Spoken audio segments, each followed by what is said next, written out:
នុស្សាវរីយ៍ដែលមិនអាចបំភ្លេចបាន 下面将奏终检两国国歌。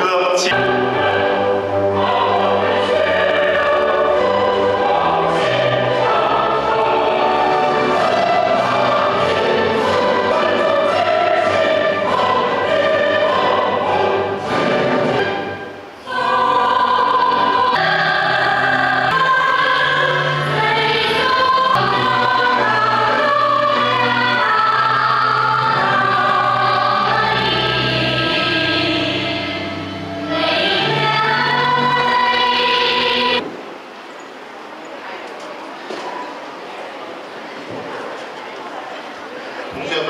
大家好！周末能与大家一起在贵校参加《窗外是蓝星》柬埔寨观影会。首先，请允许我简单介绍一下这部电影。《窗外是蓝星》是由我们中央广播电视总台牵头拍摄的中国首部 8K 超高清太空纪实电影。而这部电影的摄影师也正是神舟13号的航天员翟志刚、王亚平和叶光富的记录的创作者。在长达6个月的太空工作中，他们手持先进的8K 超高清摄像机，以航天员独有的视角面前，我们将透过舷窗，跟随航天员的镜头，看到他们如何在遥远的太空中工作生活，如何凝望我们共同的蓝色家园地球。今天我们非常荣幸的能将这部电影带到柬埔寨，与各位同学分享。希望这部电影不仅能够帮助同学们了解航天知识，激发同学们对科学的求知欲，能进一步增进我们两国人民对和平美好生活的向往。就让我们共圆满成功。谢谢大家。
从火箭点火到飞弹进行同轨道对接，这一过程需失去了原本的重量。我们可以在舱内飞来转用和安置，就像在一起。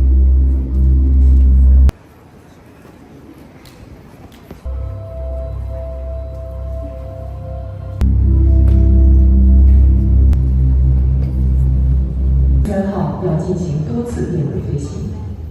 直到与中国空间站进行。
药业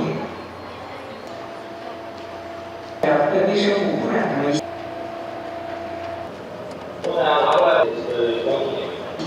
无数社会运转的声音共。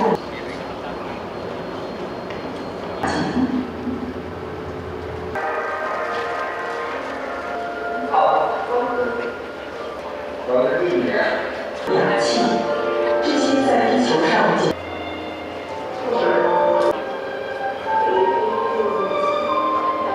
个地方清除残渣与灰尘，让内部实验环境达到无法进行的科学实验。这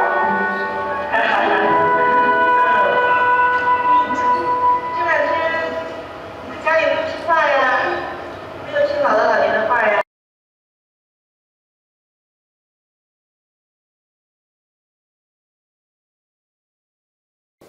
បាទខ្ញុំមានអារម្មណ៍ថាមានកម្រិតរូបភាពភ្លឺច្បាស់មែនទែនហើយក៏សូមអរគុណដល់កញ្ញុទូទស្សន៍ចិនដែលបាននាំយកខ្សែភាពយន្តនេះមកចាក់បញ្ចាំងនៅកម្ពុជាជាពិសេសនៅសាកលវិទ្យាល័យបច្ចេកវិទ្យានិងវិទ្យាសាស្ត្រកម្ពុជាយើងនឹងតែហ្មងឲ្យបានលោកគ្រូអ្នកគ្រូយើងហើយនិងសិស្សានុសិស្សទាំងអស់គាត់បានឃើញអំពីភាពរីកចម្រើនរបស់បច្ចេកវិទ្យារបស់ប្រទេសចិនបាទជាពិសេសគឺអាកាសយានិកអាកាសយានដែលពួកគាត់បានឡើងទៅដល់លំហហើយបានថតពីទស្សនវិជ្ជាជាក់ស្ដែងជាវីដេអូឯកសារសម្រាប់នាំឲ្យពួកយើងឃើញពិតជាអស្ចារ្យហើយស្រស់ស្អាតមែនទែនបាទដែលយើងកម្របានឃើញបាទរូបភាពនេះបាទខ្ញុំយល់ឃើញថាការថតរូបរបស់ឯកសារនេះគឺពួកគាត់នាំយកនៅម៉ាស៊ីនកាមេរ៉ាថតកម្រិត 8K ដែលគេហៅថាជាកម្រិតរូបភាពភ្លឺច្បាស់ដំបូងគេរបស់ប្រទេសចិនហើយបាទហើយគាត់នាំយកទៅថតពីសកម្មភាពជាក់ស្ដែងនៅលើយានអវកាសនៅលើលំហបាទហើយពិតជាស្រស់ស្អាតខ្លាំងមែនទែនហើយទំនើបមែនទែនបាទសូមអរគុណបាទខ្ញុំយល់ឃើញថាតាមរយៈរូបភាពយន្តឯកសារនេះបាទវាធ្វើឲ្យកូនសិស្សយើងជាពិសេសពួកគាត់ដែលគាត់រៀនជំនាញបច្ចេកវិទ្យានឹងតែម្ដងហ្នឹងគាត់មានការយល់ច្បាស់អំពីកម្រិតភាពអស្ចារ្យរបស់បច្ចេកវិទ្យាបាទជាពិសេសនៅពេលដែលពួកគាត់ចង់ដឹងចង់ឃើញអំពីឲ្យកាន់តែច្បាស់បន្ថែមទៀតអំពីតាក់ទងពីបច្ចេកវិទ្យាជាពិសេសយានអវកាសនឹងតែម្ដងបាទជាភាពអស្ចារ្យរបស់ដែលមនុស្សដែលមានការរីកចម្រើនដល់ពេលនេះគឺដែលអ្វីដែលប្រទេសចិនបាននាំមកឲ្យពួកយើងហើយធ្វើឲ្យពួកគាត់កាន់តែមានការចង់ដឹងចង់ឃើញចង់សិក្សាស្វែងយល់បន្ថែមទៀតបាទនេះគឺជាអ្វីដែលជាអត្ថប្រយោជន៍សម្រាប់ពួកគាត់បាទចំពោះតាមរយៈនេះខ្ញុំសង្ឃឹមហើយនឹងជឿជាក់យ៉ាងមុតមាំថាប្រទេសកម្ពុជានិងប្រទេសចិននឹងបន្តពង្រឹងកិច្ចសហប្រតិបត្តិការជាមួយគ្នាបន្ថែមទៀតជាពិសេសលើបច្ចេកវិទ្យានិងវិស័យអប់រំនេះតែម្ដងបាទសូមអរគុណជម្រាបសួរនាងខ្ញុំឈ្មោះសុកមីលីងជានិស្សិតនៃសាកលវិទ្យាល័យបច្ចេកវិទ្យានិងវិទ្យាសាស្ត្រកម្ពុជាចិនដែលសិក្សាទៅលើជំនាញ IT ឥឡូវសប្តាហ៍នេះខ្ញុំរៀននៅឆ្នាំទី3ចាចំពោះភាពយន្តនេះខ្ញុំមើលឃើញថាមានការប្រទេសចិនគឺគាត់បានអភិវឌ្ឍឡើងខ្លាំងមែនទែនជាមួយនឹងផ្នែកបច្ចេកវិទ្យាដែលគាត់បានហោះហើរទៅដល់ភពប្រច័ណ្ឌក៏ដូចជាអាចធ្វើការនៅលើដែនអវកាសដែរមួយនេះគឺជាជំរុញឲ្យប្រទេសកម្ពុជាក៏ចង់អភិវឌ្ឍបានដូចជាមួយនឹងប្រទេសចិនផងដែរហើយចំពោះខ្សែភាពយន្តមួយនេះគឺបានឆ្លុះបញ្ចាំងជាច្រើនតែពាក់ព័ន្ធជាមួយនឹងការធ្វើការក៏ដូចជាការដំណើរការក៏ដូចជាការរស់នៅលើភពលំហយានអវកាសនេះដែរចាចំពោះតាមរយៈដែលខ្ញុំបានមើលវីដេអូមួយនេះខ្ញុំមានអារម្មណ៍ថាខ្ញុំចង់សិក្សាផ្នែកខាងបច្ចេកវិទ្យានឹងខ្លាំងមែនទែនដែលចង់ដឹងចង់លើក៏ដូចជាចង់ចេះដើម្បីឲ្យប្រទេសកម្ពុជាក៏ដូចជាធនធានជាច្រើននៅក្នុងប្រទេសកម្ពុជានឹងគឺគាត់អាចសម្រេចបាននៅការដែលយើងអាចហោះបានទៅលើភពព្រះច័ន្ទក៏ដូចជាយើងអាចប្រើជីវិតរស់នៅលើដែនអវកាសបានដែរចំពោះខ្ញុំឃើញថាបច្ចេកវិទ្យាប្រទេសចិននៅក្នុងបច្ចុប្បន្នគឺមានការរីកចម្រើនយ៉ាងខ្លាំងមែនទែនដូចជាគាត់បានបង្កើតជាមួយនឹង AIក៏ដូចជាមានប្រទេសជាច្រើនស្គាល់ក៏ដូចជាចង់សហការជាមួយនឹងប្រទេសកម្ពុជាដើម្បីឲ្យប្រទេសផ្សេងៗរបស់ខ្លួនហ្នឹងគឺមានបច្ចេកវិទ្យាគ្រប់គ្រាន់ក៏ដូចជាអាចមានឱកាសដើម្បីបង្កើតយានអវកាសដើម្បីហោះទៅលើ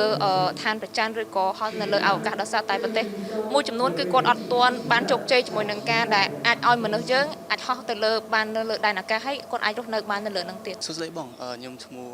អឿនផាន់ណាមកពីសាកលវិទ្យាល័យបច្ចេកវិទ្យានៃវិទ្យាសាស្ត្រកម្ពុជាចិនវិទ្យាសាស្ត្រកម្ពុជាចិនខ្ញុំជានិស្សិតឆ្នាំទី3ជំនាញពាណិជ្ជកម្មតាមប្រព័ន្ធអេឡិចត្រូនិកបាទ ការមើលរឿងនេះផងដែរគឺនៅពេលដែលខ្ញុំមើលបានតិចទៅគឺខ្ញុំមានអារម្មណ៍ថាបច្ចេកវិទ្យាឥឡូវគឺវាពិតជាដើរលឿនខ្លាំងមែនទែនហើយពេលដែលមើលបានយូរទៅគឺមានអារម្មណ៍ពីរតែតកតងទៅនឹងរឿងហ្នឹងគឺខ្ញុំចង់បញ្ចេញពីទី1បច្ចេកវិទ្យារីកចម្រើនខ្លាំងមួយទៀតគឺបានឋានបាទទី1ក្នុងបច្ចេកវិទ្យារីកចម្រើនខ្លាំងហ្នឹងគឺយើងមានន័យថាបច្ចុប្បន្នយើងអាចឡើងទៅលើអាកាសឡើងទៅលើវាថាមានអាចមើលផែនដីយើងផ្ទាល់មានរូបភាពមិនអីមិនហើយយើងតើសើអ្នកគាត់ខាងនេះតើសើគាត់អ្នកខាងគិតខំប្រឹងរៀនស្វែងយល់វាថាឃើញរបស់ថ្មីអីចឹងដែលអាចមើលយើងឃើញបានរបស់ប្លែកច្រើនជាងមុនហើយមួយទៀតបរិស្ថានយើងឡើងទៅលើយើងឃើញថាផែនដីរបស់យើងហ្នឹងគឺមានពណ៌ខៀវស្អាតពណ៌ខៀវពណ៌បៃតងស្អាតអញ្ចឹងយើងសូមលើកទឹកចិត្តឲ្យអ្នកទាំងអស់គ្នាហ្នឹងគឺវាថាជួយថែទាំបរិស្ថានទី1ទឹកទី2គឺព្រៃឈើហ្នឹងដើម្បីឲ្យយើងកុំឲ្យបំពុលបរិស្ថានឬក៏កាប់បំផ្លាញព្រៃឈើអីហ្នឹងដើម្បីឲ្យបរិស្ថានរបស់យើងមើលពីលើមកគឺឃើញស្អាតខៀវស្អាតហើយនឹងបៃតងស្អាតបាទចំពោះគុណភាពវីដេអូហើយនឹងប្លង់ថតខ្ញុំគិតឃើញថាស្អាតល្អច្បាស់ល្អគុណភាពវីដេអូច្បាស់ល្អហើយប្លង់ថតគឺមានប្លង់ថតល្អចំកន្លែងប្លង់ល្អដែលយើងអាចមើលឃើញច្បាស់ល្អហើយនឹងជារួមយើងអាចមើលឃើញទីតាំងប្លង់ទាំងអស់ក្នុងបន្ទប់មួយដែលថាមើលឃើញដល់ខាងក្រៅខាងផែនដីយើងពណ៌ខៀវដ៏ស្រស់ស្អាតហ្នឹងបើសិនជាអាកាសធាតុទៀតហ្នឹងគឺនិយាយថាកាន់តែអស្ចារ្យមួយទៀតព្រោះអីគាត់កាន់តែគាត់ធ្វើការថតវីដេអូហើយគាត់ធ្វើការក្នុងបន្ទប់ហ្នឹងទៀតអញ្ចឹងវាថាគាត់មានសមត្ថភាពខ្លាំងបកែសុំតសាគាត់តសាខ្ញុំសំណពរថាបើអាចយើងអាចបកប្រែជាភាសាខ្មែរមួយហើយចាក់ប្រចាំផ្សាយផ្សព្វផ្សាយឲ្យប្រជាជនខ្មែររបស់យើងបានឃើញបានដឹងបានឮហើយនៅពេលយើងបានឃើញបានដឹងបានឮយើងគិតតែខំប្រឹងថែមទៀតទៅលើខាងបច្ចេកវិទ្យាមួយហ្នឹងទៅលើខាងការរីកចម្រើនមួយហ្នឹងអញ្ចឹងយើងបច្ចុប្បន្នយើងមើលឃើញបានប៉ុណ្ណឹងអញ្ចឹងកូនយើងចំនួនក្រោយទៀតយើងឃើញកាន់តែច្បាស់ជាងហ្នឹងល្អជាងហ្នឹងហើយបានរលូនជាងហ្នឹងទៀតបាទចំពោះស្ថានីយ៍អវកាសចិនហ្នឹងខ្ញុំគិតថាគាត់មានភាពឯករាជ្យមួយដែលបង្កើតស្ថានីយ៍អវកាសដោយខ្លួនឯងដោយមិនពឹងផ្អែកលើសម្ភារៈរបស់ក្រៅប្រទេសហ្នឹងហើយគាត់ខំប្រឹងដោយខ្លួនឯងគាត់សិក្សាដោយខ្លួនឯងហើយស្វែងយល់ដោយខ្លួនឯងបង្កើតបានប៉ុណ្ណឹងខ្ញុំគិតថាគ្មានអ្វីអាចប្រៀបបានទេពិតអស្ចារ្យខ្លាំងមែនទែនបាទជំរាបសួរបាទខ្ញុំឈ្មោះតាំងគៀងលេងជានិស្សិតសាកលវិទ្យាល័យបច្ចេកវិទ្យានិងវិទ្យាសាស្ត្រកម្ពុជាចិនឆ្នាំនេះគឺខ្ញុំរៀនឆ្នាំទី3មុខជំនាញរបស់ខ្ញុំគឺ Logistics គឺបកខែថា Postdoc ភាគកម្មគឺវិស័យខាងដឹកជញ្ជូនបាទចំពោះការចាក់ចាំងខ្សែភាពយន្តកម្មរបស់ប្រទេសចិននៅស្ថានីយ៍អវកាសហ្នឹងខ្ញុំមើលទៅគឺមើលឃើញថាប្រទេសចិនហ្នឹងគឺមានការអភិវឌ្ឍខ្លាំងគឺគ្រប់វិស័យសូម្បីតែទៅដល់ខាងអវកាសហ្នឹងក៏ចិនអាចមានសមត្ថភាពទៅដល់សិក្សាទៅដល់ទីនោះដែរអញ្ចឹងណាគឺស័ក្តិសមជាប្រទេសដែលជាមហាអំណាចទី2ចំពោះការផលិតវីដេអូចំពោះគាត់បានឃើញថាគាត់បានថតសកម្មភាពការរស់នៅទីអវកាសហ្នឹងគឺមើលទៅអស្ចារ្យឲ្យចែកម្លែកពួកយើងមើលដឹងថានៅការរស់នៅស្ថានីយ៍អវកាសហ្នឹងគឺយ៉ាងម៉េចអញ្ចឹងហើយយើងមើលថាការរស់នៅទីនោះគឺអត់មានសម្ពាធបរិយាកាសទេគឺការរស់នៅគឺវាអណ្ដែតឡើងអញ្ចឹងការរស់នៅអត់ដូចនៅភពផែនដីទេគឺពួកគាត់បានខិតខំសិក្សាហើយបានចងក្រងជាវីដេអូអញ្ចឹងដើម្បីចែកម្លែកពួកយើងបានឃើញចំពោះយើងជាយុវជនយើងគួរតែសិក្សាមុខវិជ្ជាណាដែលជាវិទ្យាសាស្ត្រព្រោះថាវិទ្យាសាស្ត្រវាជួយប្រទេសយើងឲ្យអភិវឌ្ឍកាន់តែខ្លាំងហើយយើងអាចសិក្សាពីប្រទេសចិនបានព្រោះថាប្រទេសចិននិងប្រទេសខ្មែរយើងគឺមានតំណែងតំណងជាមួយគ្នាល្អអញ្ចឹងយើងអាចមើលសិក្សាអំពីប្រទេសចិនថាគាត់ដើរដល់ណាហើយយើងអាចរៀនតាមគាត់